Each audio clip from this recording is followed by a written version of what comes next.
မင်္ဂလာပါ mobile ရင် BOS supply ကနေပြီးတော့ပြန်လဲကြိုဆိုလိုက်ပါတယ်ဒီဗီဒီယိုမှာတော့ AIMO label printer လေးကိုကျွန်တော်တို့ barcode label sticker ထုတ်တဲ့အခါမှာဘယ်လိုမျိုးအသုံးပြုရမလဲဆိုတာကိုဒီဗီဒီယိုကနေပြီးတော့ပြပြပေးသွားမှာဖြစ်ပါတယ်အရင်ဆုံးအနေနဲ့ဘူးထဲမှာပါဝင်ပစ္စည်းလေးတွေကိုကြည့်လိုက်ရအောင်ပထမဆုံးအနေနဲ့ကျွန်တော်တို့ user catalog လေးတွေ့ရမယ်ပြီးရင်လေးလက်မ AIMO label printer အပြင်အထဲမှာဆိုလို့ရှိရင် accessory ထည့်ထားတဲ့ဂျပူတပူကိုတွေ့ရမှာဖြစ်ပါတယ်ဒါဆိုလို့ရှိရင် label sticker တွေထုတ်ဖို့အတွက်စတင်ပြီးတော့မှ installation လုပ်ကြရအောင်เนาะ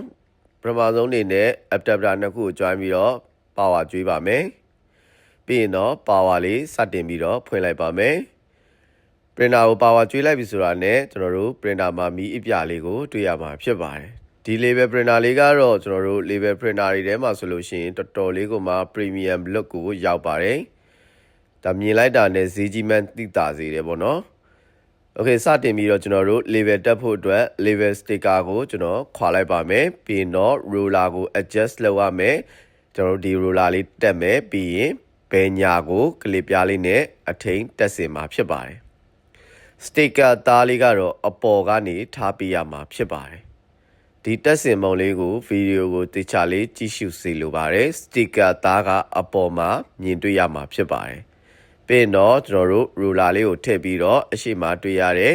clip လေးကိုအလဲစင်တာကျအောင် adjust လုပ်ပြီးမှဖြစ်ပါတယ်အလဲတက်တက်လေးကျပြီးဆိုလို့ရှိရင်တော့အစာလေးထုတ်ပြီးတော့အဖုံးလေးကိုပိတ်ပေးရမယ်ပြီးရင်တော့ခလုတ်လေးကိုတစ်ချက်နှိပ်ပေးပါ label sticker လေးထည့်ပြီးသွားပြီဆိုလို့ရှိရင်တော့ဖုန်း setting တွေကနေပြီးတော့ printer နဲ့ bluetooth ချိတ်ဆက်ပေးရပါမယ် iPhone iPad ဆိုလို့ရှိရင် bluetooth ချိတ်ဆက်စရာလုံးဝမလိုအပ်ပါဘူးပြီးရင်တော့တွဲဖက်အသုံးပြုဖို့အတွက် Play Store ထဲကနေပြီးတော့ Open Label ဆိုတဲ့ application လေးကို download လုပ်လိုက်ပါမယ် iPhone ဆိုလို့ရှိရင်တော့ App Store မှာ download ပြုလုပ်နိုင်မှာပဲဖြစ်ပါတယ် application လေးပြည့်သွားပြီဆိုရင်တော့ဖွင့်လိုက်ပါမယ် I agree ကိုနှိပ်မယ် user guideline လေးတွေရွှေ့ပြီးတော့ open ကိုနှိပ်မယ်ပြီးရင် next လေးတွေကိုနှိပ်လိုက်ပါမယ်ဒီနေရာရောက်ပြီဆိုလို့ရှိရင်တော့ printer သတ်မှတ်ဖို့အတွက်ညာဘက်ထောင့်က printer လေးကိုတစ်ချက်နှိပ်ပါpermission တွေတောင်းနေဆိုရင် allow တွေကိုနှိပ်ပေးပါဒီနေရာလေးကိုရောက်လာပြီဆိုလို့ရှိရင်တော့တချို့ဖုန်းတွေမှာ printer model ကြမလာတာမျိုးတွေဖြစ်တတ်ပါတယ်အကယ်၍ printer model မကြလာဘူးဒီနေရာမှာ printer ရဲ့ model ကိုမတွေ့ရဘူးဆိုလို့ရှိရင်တော့ကျွန်တော်တို့နေလောက်ရမယ့်အချက်တစ်ချက်ရှိပါတယ်အဲ့ဒါကတော့ application ဖွင့်ထားတာမှန်သမျှကိုအကုန်လုံးပိတ်ပေးလိုက်ဖို့လိုအပ်တာပဲဖြစ်ပါတယ်အဲ့တော့ application တွေအကုန်လုံးကိုကျွန်တော်တို့ကရှင်းထုတ်မှာဖြစ်ပါတယ်ရှင်းထုတ်ဖို့အတွက်ကတော့ကျွန်တော်တို့ research ကိုနှိပ်ပြီးတော့ကျွန်တော်တို့အဆင်ပြေစလိုမျိုးအခုလိုမျိုးဖွင့်ထားတဲ့မှန်သမျှအကုန်လုံး application တွေကိုရှင်းထုတ်ပါပြီးပြီဆိုမှ open label application တွေကိုပြန်ဝင်မယ်ညာဘက်ထောင့်က printer ကိုတစ်ချက်ပြန်ပြီးတော့နှိပ်ပေးမယ်ဒီလိုမျိုး research လေးလုပ်လိုက်ပြီဆိုလို့ရှိရင်တော့ printer model တွေကြာလာတာကိုတွေ့ရပါလိမ့်မယ်ဒီထဲမှာကျွန်တော်တို့ printer လေးကိုတစ်ချက်နှိပ်လိုက်မယ်ဒါဆိုလို့ရှိရင်တော့ကျွန်တော်တို့ step tab ဆိုပြီးတော့ button အပြာလေးကိုတွေ့ရမှာဖြစ်ပါတယ်ဒါလေးကိုတစ်ချက်နှိပ်မယ်ပြီးရင်တော့ကျွန်တော်တို့ TSPN ဆိုတဲ့ကုတ်လေးကို test လုပ်ပေးရမှာဖြစ်ပါတယ်ဒါဆိုလို့ရှိရင်တော့ printer ကနေပြီးတော့ barcode sticker လေးထွက်လာပါလိမ့်မယ်ထွက်လာတဲ့ barcode sticker ကနှိပ်ရွက်ဖြစ်တာကြောင့်မလို့ကျွန်တော်တို့အနေနဲ့ print to page ကိုရွေးပြီးတော့ okay လေးနှိပ်ပေးရမှာဖြစ်ပါတယ်ဒါဆိုလို့ရှိရင်တော့ printer သတ်မှတ်တဲ့အပိုင်းလေးကပြီးဆုံးသွားပြီပဲဖြစ်ပါတယ် printer လေးသတ်မှတ်ပြီးသွားပြီဆိုလို့ရှိရင်တော့ကျွန်တော်တို့ back လေးတစ်ချက်ထွက်လိုက်မယ်ချိတ်ဆက်သွားပြီဖြစ်တာကြောင့်မလို့ညာဘက်ထောက်မှာဆိုလို့ရှိရင်လည်း printer မှာ model လေးလာပြီးတော့ပေါ်နေမှာပဲဖြစ်ပါတယ်โอเคဒါဆိုလို့ရှိရင်ကျွန်တော်တို့ barcode label sticker တွေကိုစတင်ပြီးတော့မှထုတ်ရအောင်ထုတ်ဖို့အတွက်ကျွန်တော်တို့ create ဆိုတဲ့ button အပြာရောင်လေးကိုတစ်ချက်နှိပ်မယ်ပြီးတော့ကျွန်တော်တို့ထုတ်မဲ့ပစ္စည်းရဲ့နာမည်ကိုရေးရမှာဖြစ်ပါတယ်ဒီပစ္စည်းရဲ့နာမည်ကိုရေးမှသာကျွန်တော်တို့ကပြန်ပြီးတော့မှ barcode တွေပါထုတ်တဲ့အခါမှာရှာဖွေရလွယ်မှာဖြစ်ပါတယ်ဒါကြောင့်မလို့ကျွန်တော်တို့ဒီနေရာမှာမချင်ဆက်ဆိုပြီးတော့ကျွန်တော်နာမည်ရေးလိုက်ပါမယ်လူချင်းမင်းနေနဲ့လူချင်းမင်းထုတ်မဲ့ပစ္စည်းအမျိုးမျိုးရဲ့နာမည်ကိုရေးပါပြီးရင်ကျွန်တော်တို့ဒီ set ထဲမှာထည့်တဲ့ sticker size က40-30 mm size ဖြစ်ပါတယ် sticker size ကိုသတ်မှတ်တဲ့အခါမှာကိုဝယ်ယူထားတဲ့ sticker ရဲ့ size အတိုင်းကိုဒီနေရာမှာရေးရမှာဖြစ်ပါတယ်ဒီနေရာမှာတော့ကျွန်တော်တို့က40-30ဖြစ်တဲ့အတွက်အလျားက40ရေးမယ်အနံ30 mm လို့ရေးလိုက်မယ်ပေါ့နော်အကယ်၍100ဝယ်ထားရဆိုလို့ရှိရင် width က100 height က100ပေါ့နော်ဒါမျိုးရေးရမှာဖြစ်ပါတယ်ဒါဆိုလို့ရှိရင်ကျွန်တော်နာမည်လေးလည်းပေးပြီးသွားပြီ sticker ရဲ့အလျားနဲ့အနံလေးလည်းသတ်မှတ်ပြီးသွားပြီဆိုလို့ရှိရင်တော့ create ကိုနှိပ်လိုက်ပါ guideline လေးကြာလာပြီဆိုရင်တော့ next ကိုနှိပ်ပေးရပါမယ်ဒီမှာဆိုလို့ရှိရင်ကျွန်တော်တို့ကအဖြူရောင်အကွက်လေးကိုတွေးရမှာဖြစ်ပါတယ်ဒီအဖြူရောင်အကွက်လေးကိုကျွန်တော်တို့ကအလိုတလိုရွှေ့လို့ရတယ်ပြီးရင်အချုံအချက်ကျွန်တော်အနီးကပ်ကြည့်လို့ရလိမ့်မယ်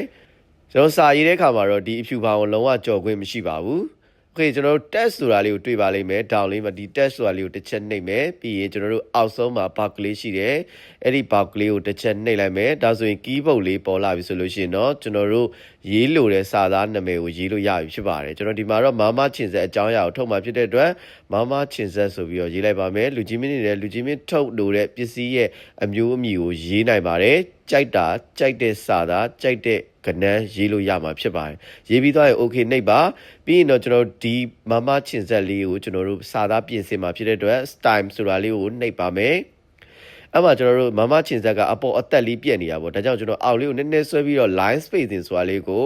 1ထားလိုက်ပါမယ်ဒါဆိုရင်ကျွန်တော်တို့မမချင်ဆက်ဆိုတဲ့အပေါ်ကမြန်မာစာအသက်လေးကလည်းအပြည့်အဝပေါ်သွားမှာပဲဖြစ်ပါတယ်စာလေးရေးပြီးသွားပြီဆိုရင်တော့ကျွန်တော်လွတ်တဲ့နေရာကိုတစ်ချက်ထောက်ပါပြီးရင်တော့ကျွန်တော်တို့မမချင်ဆက်ဆိုတာလေးကိုကျွန်တော်တို့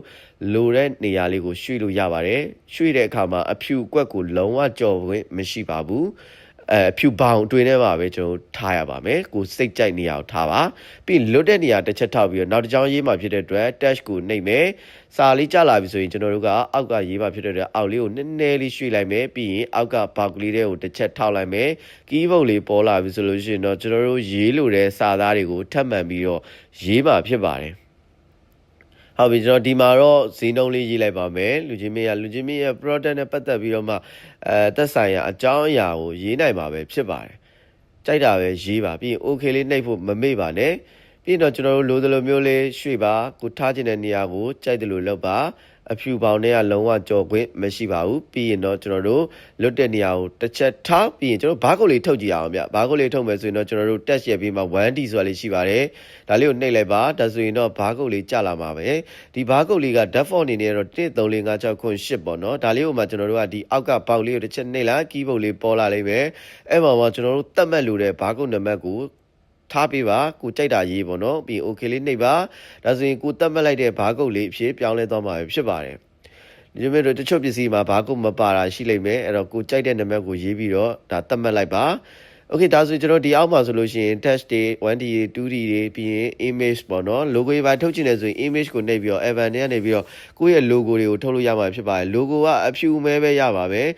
background အဖြူကိုမှ color အမဲဖြစ်ရမယ်ပေါ့နော်အရောင်လေးနဲ့မရပါဘူးပြီးရင်ကျွန်တော် icon လေးရှိရယ် icon လေးနှိပ်ပြီးတော့ဒီထဲမှာပေးထားတဲ့ icon တွေကိုဒါကြိုက်တာထုတ်လို့ရပါတယ်တွေ့လားအဖြူမဲတွေเนาะအဲ့တော့ color နဲ့လုံးဝထုတ်လို့မရပါဘူးcolor ထုတ်တယ်ဆိုဝါဝါတွေဖြစ်မယ်ပြီးကျွန်တော်ဒီမှာ date တွေရှိတယ် line တွေတော့ expire date ထုတ်ချင်တယ်ဆိုအရင်လွယ်တယ်เนาะအရင်မခက်ဘူးပြီးကျွန်တော်ထုတ်ကြည့်မှာဖြစ်တဲ့အတွက် print ကိုနှိပ်အောင်เนาะအဲ့မှာကျွန်တော်တို့ device ဆိုတာတွေ့လိုက်မယ် TSPN ဆိုတာဖြစ်နေရမယ်ပြီးရင် printer ရဲ့ model ပေါ်နေရမယ်เนาะလုံးဝမပေါ်လို့မရဘူးပြီးရင် copy ကအရေးအတွက်ဖြစ်ပါတယ်1ပေါ်ထောက်ပြီးတော့ကျွန်တော် keyboard လေးပေါ်လိုက်ရင်ကိုကြိုက်နေတဲ့အရေးအတွက်ကိုသတ်မှတ်ပြီး okay လေးနှိပ်လိုက်ပြီးရင်တော့ကျွန်တော်တို့paper type မှာ GAB ဖြစ်နေရပါမယ်เนาะဒါဆိုကျွန်တော်တို့စပြီးတော့ထုတ်ကြည့်အောင် print ကိုနှိပ်လိုက်မယ်အဲဆိုကျွန်တော်သတ်မှတ်တဲ့10ခုထွက်လာမှာပဲဖြစ်ပါတယ်ဟိုအရန်လွယ်တယ်เนาะအဲဆိုလို့ရှိရင်တော့တစ်ချက်ကြည့်ပါဘာကိုလေတက်ရက်နဲ့လုံးဝကိုမှကိုရေးတဲ့စာသားတွေဆိုလို့ရှိရင်လေအဆင်ပြေတယ်ပေါ့နော်ဒီမှာဆိုလို့ရှိရင်ကျွန်တော်မမချင်ဆက်1500ကျပ်ဒီနေရာမှာလူကြီးမင်းရဲ့လုပ်ငန်းနဲ့သက်ဆိုင်တဲ့ဒီနာမည်တွေတစိမ့်တွေထွက်လာမှာပဲဖြစ်ပါတယ်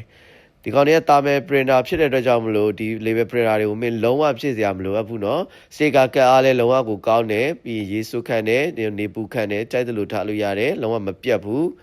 โอเคဒါဆိုလို့ရှိရင်တော့ကျွန်တော်တို့ဒီ AIMO label printer လေးသုံးတဲ့အခါမှာအဆင်ပြေမယ်လို့မျှော်လင့်ပါတယ်အခက်အခဲလေးရှိရဆိုဒီဗီဒီယိုမှာပါတဲ့ဖုန်းနံပါတ်ကိုဆက်သွယ်ပြီးတော့မေးမြန်းနိုင်ပါတယ်